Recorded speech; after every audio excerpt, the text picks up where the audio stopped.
Welcome to Part 5, the daily life of the brothers. The third section of the earlier rule concerns the life of the brothers in relationship with the world outside the community. Thus, chapters 4 through 6 addresses the relationships of the brothers to each other within community, and chapters 7 through 9 shifts to the way the brothers interact with the world. First, session 9 explores chapter 7, and then session 10 will consider chapters 8 and 9. Like the second section, the third thematic section of the three chapters forms a balanced unit. Chapter 7 is the first part, the work of the brothers. Chapter 8 is the middle part, and that concerns the brothers and money. And chapter 9 parallels the first part, the brothers and alms. Session 9, serving and working. The structure of chapter 7 has three basic parts. The first part states what the brothers may not do in the way of work. The second part describes what work the brothers can do and why. And the third part concerns the brothers' behavior towards others they meet and towards each other when they meet. Let us examine each in turn. First, none of the brothers can hold administrative or managerial positions where they are responsible for money and/or supervise other workers.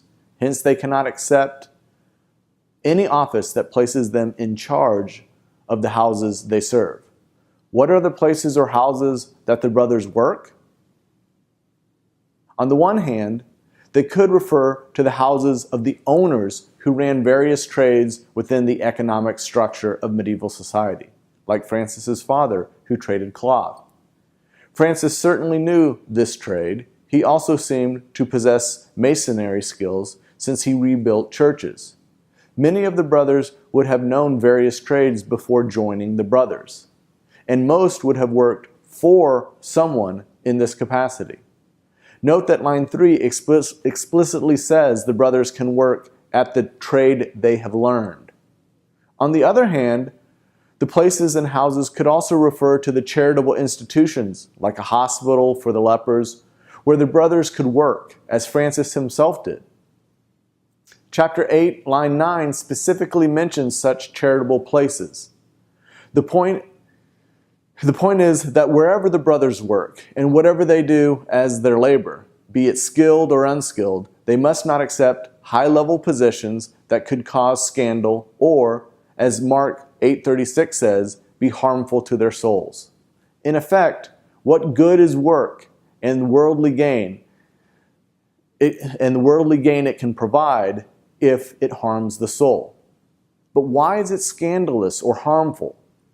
Because as just mentioned in chapter 4, no brother is to be prior. They are to be called lesser brothers. If they are lesser towards each other, all the more should they be lesser towards others outside the fraternity. If they are not the lesser ones and subject to all with whom they work and serve, then such behavior could cause scandal by contradicting the life they have promised, which in turn could harm their soul. Since they are lesser, they must not accept any work that makes them greater over their fellow workers. Second, the brothers who are skilled laborers can practice a trade as long as it does not harm the health of their souls and can be performed honestly or honorably. The importance of work receives three scriptural citations to make the point. Psalms 128:2 conveys that the labor will provide sustenance and blessing which the laboring brothers share in common with their fellow brothers. Likewise, 2 Thessalonians 3:10 underscores that all the brothers are expected to work in some capacity. If they don't work, they don't eat. Able-bodied brothers who don't work are freeloaders who don't do their fair share. Finally, 1 Corinthians 7:24 asserts that the brothers should remain in the trade they already know and in an office appropriate for the life of a lesser brother. For their work, the brothers can receive whatever is necessary except money. Hence, a labor barter scenario exists. Brothers can work for food, clothing, shelter, or other necessities. In addition to work, They can also seek alms, like the poor. Chapter 9, line 9 actually says that acquiring alms is a form of work. Hence, the brothers work to support each other via their labor and via alms. Some brothers probably did both. And like the cleric brothers who can have books to fulfill their office mentioned in chapter 3, line 7, the skilled brothers who know a trade can have the necessary tools for their work. Note the brothers can receive what is necessary for their work. They can beg when necessary, and they can have tools that are necessary. Necessity, not want, governs the brothers' work. Yet the purpose of work is not only a means to acquiring the material necessities for the community. Honest labor produces good works that require the brother's efforts. If a brother is doing good work, the devil will find him occupied, which is good because idleness is the enemy of the soul. The references to monastic sources highlight the spiritual benefit of good work. Hence, again echoing the monastic context of the Benedictines, the lesser brothers should engage in prayer and work, because both are good for the soul. Work is not an end in itself. It is a means to drawing one into closer relationship with both God and neighbor. Third, the last part of chapter 7 concerns wherever the brothers may be.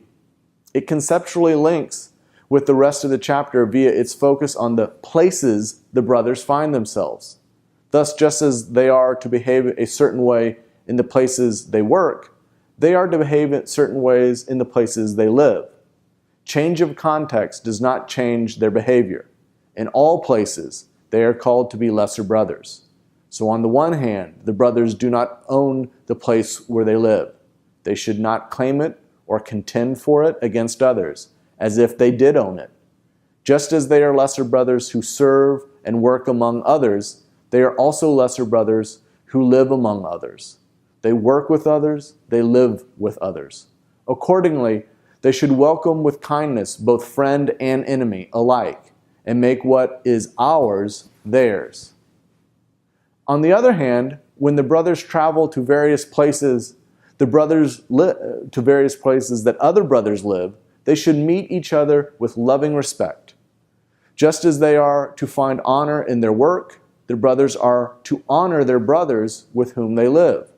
Their interaction should be joyful and cheerful, and gracious, not sad and gloomy, like the hypocrites. The encounter should be spiritual, because when the brothers meet, they meet in the Spirit of the Lord.